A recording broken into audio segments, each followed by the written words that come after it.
us from Pakistan is Lieutenant General Hamid Gul. You've seen the mainstream media say that he's, quote, quarterbacking and commanding all the attacks on our forces in Afghanistan and Pakistan. Of course, from my research, this is not the case. He was the big hero, the Pakistani general, the head of the ISI, who led the attacks against the Soviet invasion. And let me read over his bio, then he'll be with us for the next hour. Hamid Gul was commissioned in the Pakistani Army in 1958. He was an Armored Corps 19 Lancers tank commander in major battles on the front with India in 1965. During 72 to 76, he directly served under another top general as battalion commander when General Zia was the GOC 1st Armored Division and commander of the 2nd Corps. It goes on, Gul was promoted to brigadier general in 1978 and steadily rose to be commander of the 1st Armored Division in 1980. Gul was then sent to the GHQ as the DG Military Intelligence under a top general, who then nominated him as the ISI chief, succeeding another general in March of 1987. He was later replaced by ISI commander by Prime Minister Benazir Bhutto in May of 1989. He was then transferred to commander of the 2nd Corps. In this capacity, General Gul conducted the Zarb-e-Moam military exercise in November and December of 89, the biggest Pakistani armed forces show of muscle since 71 Indo-Pakistan War until now. So he's been a frontline commander and, of course, a general and the head of Pakistani intelligence. And I won't go any further. I've got a huge laundry list of things to talk about with the general. 2 years ago, when they had the Mumbai attacks, he came on the show and said that evidence shows it was staged by British, Israeli, and U.S. intelligence. It's now come out in the Chicago Tribune with the headline that U.S. agent was the head of that attack. The head of Indian intelligence also said the West led the false flag attack to blame it on Pakistan and to get Pakistan and India fighting again. That's how they play them off against each other. Hamid Gul has also questioned the official story of 9/11. He's also going to give us his expert take on why the U.S. is, quote, failing in its war in Afghanistan. And he joins us now for a full hour. Lieutenant General Hamid Gul, thank you for joining us. And thank you. My greetings to all your audience, please.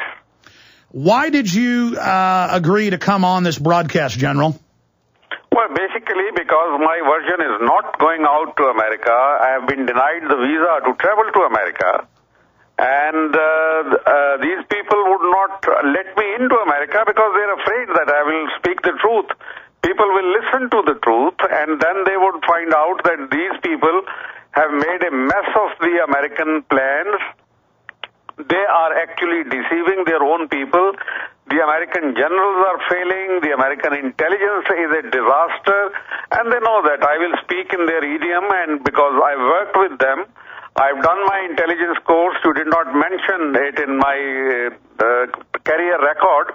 I did an intelligence course in Okinawa when I was a captain under the U.S. Army. And I know exactly where the failings are, and they do not want it exposed. But lately, I was quite concerned because I was on Fareed Zakaria show, GPS, from 2 weeks back or maybe 10, 12 days back, and also with Becky Anderson, and they cut me out totally. Not Becky Anderson, but Fareed Zakaria.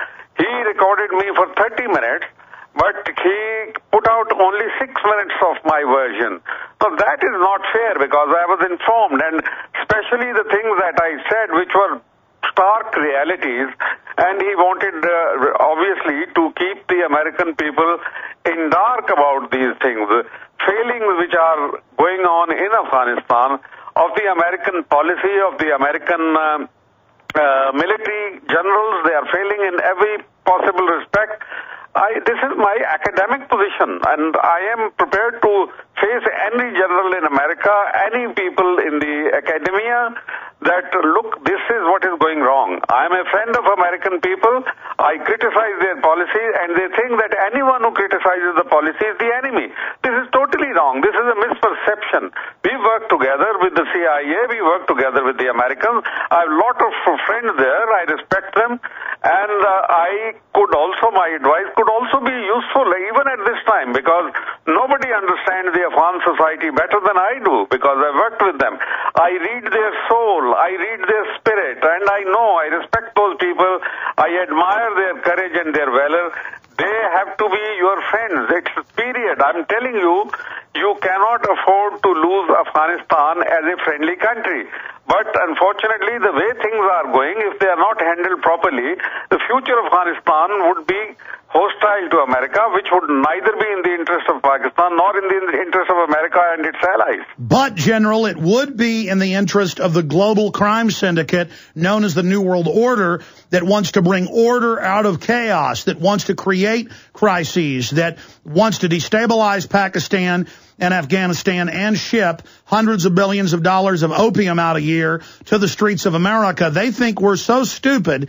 They admit on Fox News that our troops help grow the opium in Afghanistan now. So the reasons we're there, we're publicly told one thing, but we're actually there for another reason, destabilization. I want you to speak to that and see if you agree. But first, you are live, uncensored. What do you want to tell the American people on more than 80 AM and FM radio stations and the #1 internet radio show in the world? What do you want to tell the world about what's really happening in Afghanistan and Pakistan? Because just 3 weeks ago, they finally admitted that they had been lying and that U.S. advisors, troops, and mercenaries, Blackwater and others, have been operating illegally inside Pakistan in what I have analyzed to be a destabilization campaign. What's really going on over there, General?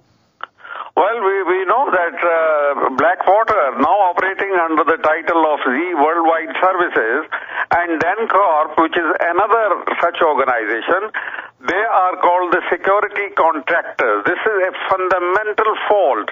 There are 105,000 security contractors, the troopers of the security contractors operating in Afghanistan alone. And I guess there are no figures available. I think no less than 2,000 are operating inside Pakistan.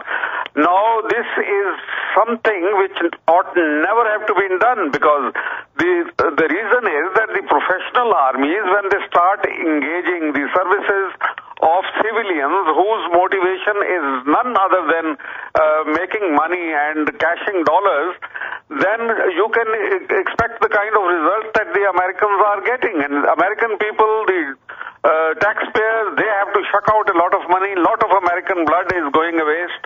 Now, all this is a disaster, because and now the latest one is the WikiLeaks. In this, again, all the compilation that they have been doing, on which they have been basing their plans, I tell you, it's a disaster. It's an intelligence disaster. Why? Because they have heavily depended on the security contractors for even intelligence gathering. Now imagine, how can they be such foolish people? I mean, the CIA, the FBI, and all the other, and to top it all, there is this Task Force 373, which has been indulging in massive civilian casualties. They've been killing people left, right, and center, and every time they have given the information, they have bombed the marriage parties, they have bombed the funeral processions, they have bombed innocent, and they have even bombed the hospitals.